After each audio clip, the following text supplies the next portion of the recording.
My good friend Luke, he's the owner of Tow Truck Golf. We've known each other quite a few years now. I spend maybe 2 or 3 weeks here a year, don't I? Get all my gear prepared for the season, especially if new product comes out or I have repairs that needed doing. I always come up to Luke, and we've developed a relationship where he knows how finicky I am, and I think it's been under tension a few times, hasn't it, where I've come back the next day, it don't quite feel right, but that's the art of having a good club fitter who can basically adapt to you. For example, the last time I was here, we were looking at my wedge distances, my gapping, because I got new heads, and that has implications, as Luke will definitely know, with the spin.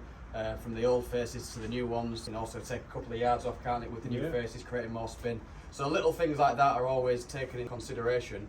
But maybe if you want to tell us how you got to this point, Luke, of obviously owning the tow trucks. Well, obviously Alex is a prime example of going into such detail with wedges, irons, drivers, whether it's shafts, whether it's lofts, whether it's yardages. For someone like Alex, it's got to be precise, hasn't it? It's got to be on the number, so when you're out playing, there's no stone unturned of yardages or shape of shots that you're going to pull out on the course.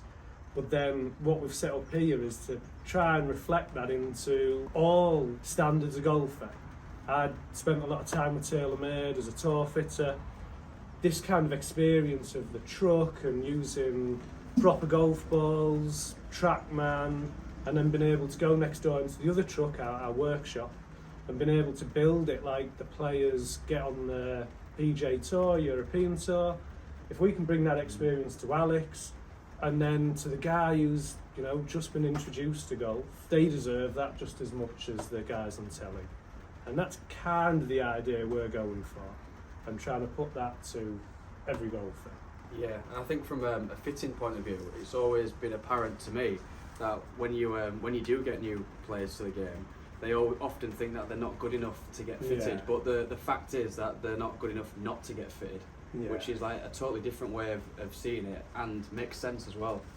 Every golfer's got an element of consistency, whether that consistency is a driver shaping far too much than what we want it to, but it's consistently going a certain direction, so we definitely need to spec him a driver that is helping that shape, reducing it, and hopefully move with him as he progresses to actually shaping himself swing-wise a little better. We're going to go into the workshop, tweak a couple of my putters for starters, might do a little bit of testing, and then we'll do a little bit of a video with regards to how I go about practicing as well.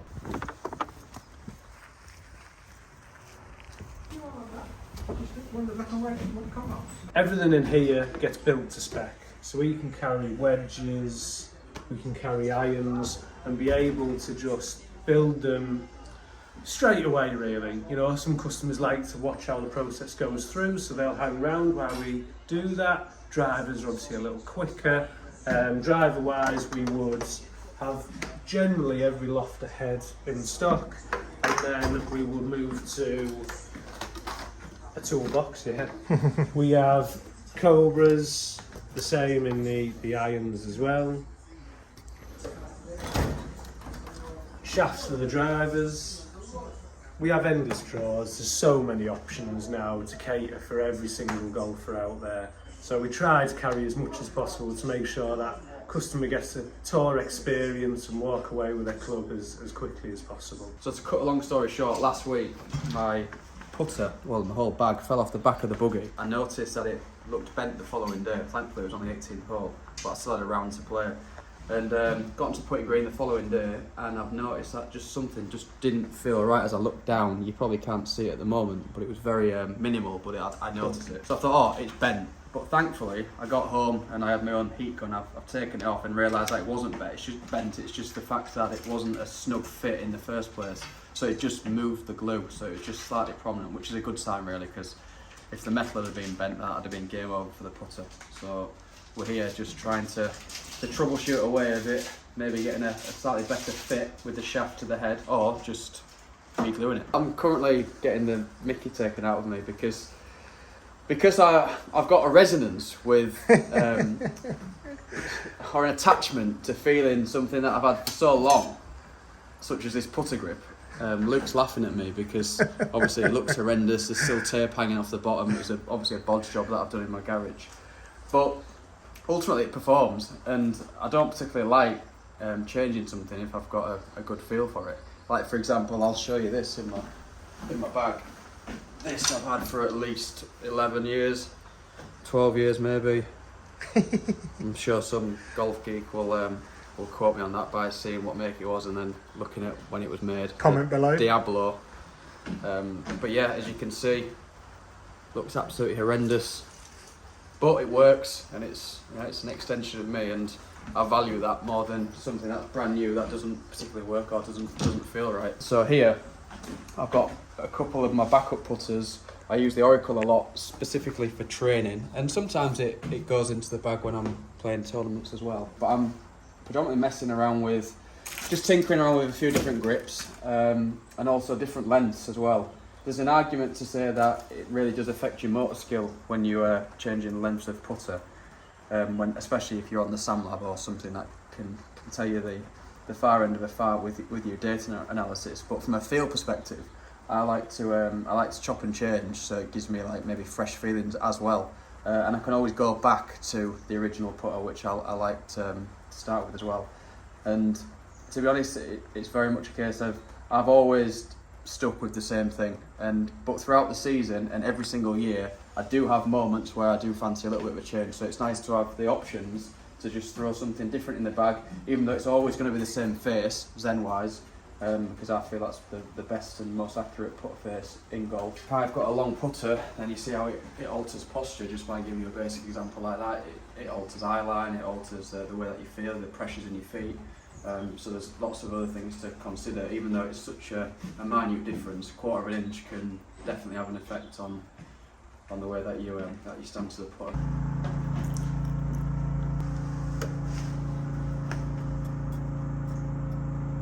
Feel good?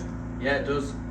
I'm, as I said earlier, I'm really finicky with how the grips in particular feel, because my version of what feels straight is going to be different to Luke's version, your version. So I've always been one for ultimately putting my own grips on, so to take responsibility for that. And sometimes, even if you go into the shops, in particular like these retail shops, and you pick a few clubs up and you think, oh my god, who's put these grips on? So I would rather be in control of that than letting someone else do that, which is my preference, and it's not everybody's preference, but it's something that I've always done. It's like the align grips for you, isn't it? When Exactly, yeah. The align grips, I'll show you one here. An align grip like this, the idea is that it's straight with your hands, but everyone's knuckles and hands aren't dead straight, so people do like to turn the grip whichever way to suit where it sits in their fingers.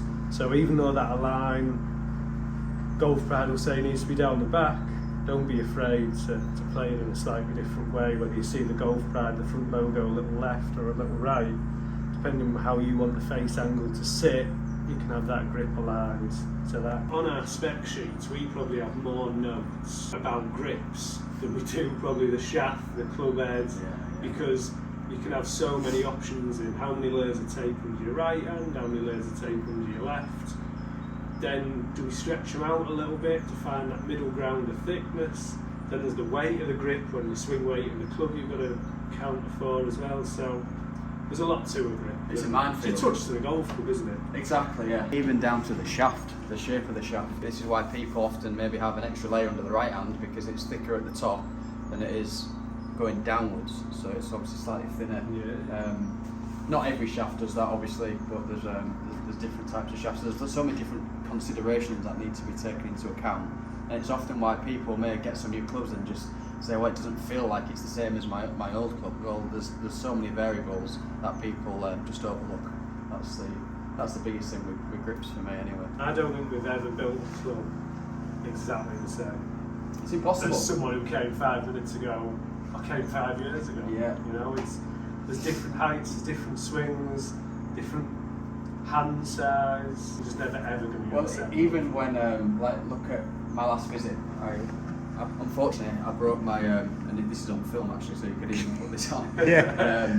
I broke the head of my driver warmed up. I've gone online because it's an M1, it's an old head, couldn't get it anymore, definitely couldn't get it off TaylorMade anymore, it's a toe head. Managed to source one exactly the same, it's come, feels nothing like. So on the face of it, the head itself was exactly the same as the one that broken, but performs totally differently. So there's different tolerances in there with the loft, the weight, the way that it just sits. There's all these little minute details, and if you have got a keen eye, you are able to notice this. So sometimes I often think ignorance is bliss with it, or I'd rather not know and just give me the club and I can play. But unfortunately, because I'm sensitive to that side of things, it's something that I have to pay attention to. Where it needs to be. Doesn't look any different here. So while they're drying, we're just going to check a few numbers. We do this once or twice a year, especially with some new wedges that I've had sent through from PXG, which are great. I just want to basically compare them to the current wedges that I've been using, so to see if there's any difference in spin rates or kind of like distances, I suppose. Obviously with Luke in the background, we can check all these. It's also important for me that I use the ball that I play with, which is obviously something that we've got here in this facility. There's different types of ball, which makes it, again, another unique selling point to come down to tow truck golf. So I'm just gonna, literally go through what we would normally do anyway, once or twice a year, but just specifically on the wedges. So generally with my 54, I'm looking for it to go about 118 to 120 if I went flat out. So I'm not gonna go flat out to start with, so I'm thinking it's probably gonna go about 115. That was definitely less. What's that throwing out? 108. 108, so 106. well, I've called it as soon as I hit it, so that's good.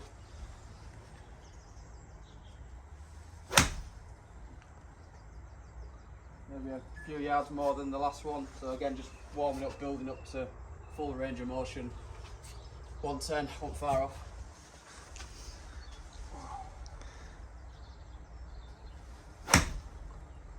Wasn't bad.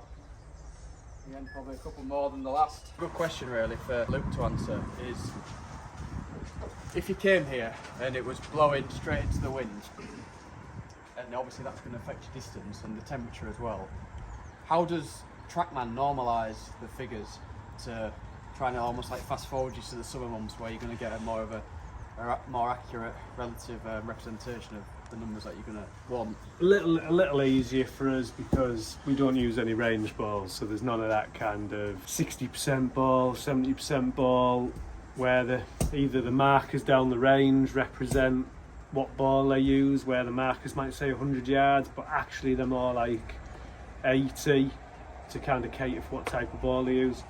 Obviously Alex has got TP5s, we have TP5Xs, Pro Vs, Shrixons, Bridgestones, try and make the fitting relevant to what ball you play. TrackMan can normalise the figures, which gives us that sort of zero wind, 18, 19 degrees, which represents a little bit more the summer months. If I flick that off, we can see today that there's a 6 yard difference, nearly 7 yards, between the total yardage. Due to the heavy air, cold temperatures, the ball is just not going to fly as clean through the air, hence why he's lost 7 yards today. I'm sure there's a figure there that and what temperature it is will lose yardage. This is something that I could step in, because I've just listened to you speak and I'm thinking TP5, well I actually use TP5X. Yeah. So this is going to be interesting. I've now grabbed the X's, which I would normally use, just to see if it does make a difference. Yeah. And it did when I originally was tested for the ball. So it lit up the face quite a lot, so there's more spin into wind. Yeah. Interesting. Yeah, It went up, and that to me felt like it was probably very similar to the first one I hit, which was 108. 108, yeah. And the conclusion that we came to when I was first fitted for the X rather than the normal TP5 was that it was half a club difference. Wow. So I don't know what the numbers are different. Maybe is that because of the spin? Yeah, that's well, I don't know. Luke would be the thing is, you felt like you spun that a little bit more, but there was a ball not so long ago that you said exactly the same, and it was in the 9,000s. But we saw it drop short, where you called that one was spinny, and it still was only 4 yards off your intended target. Where before we were sort of 10 yards off when it spun into that 9,000 figure. So it'd be quite interesting if I did go after one, which I originally said that it's about I can get at 118 to 120 at a full hit, just to see if the X really does make much of a difference.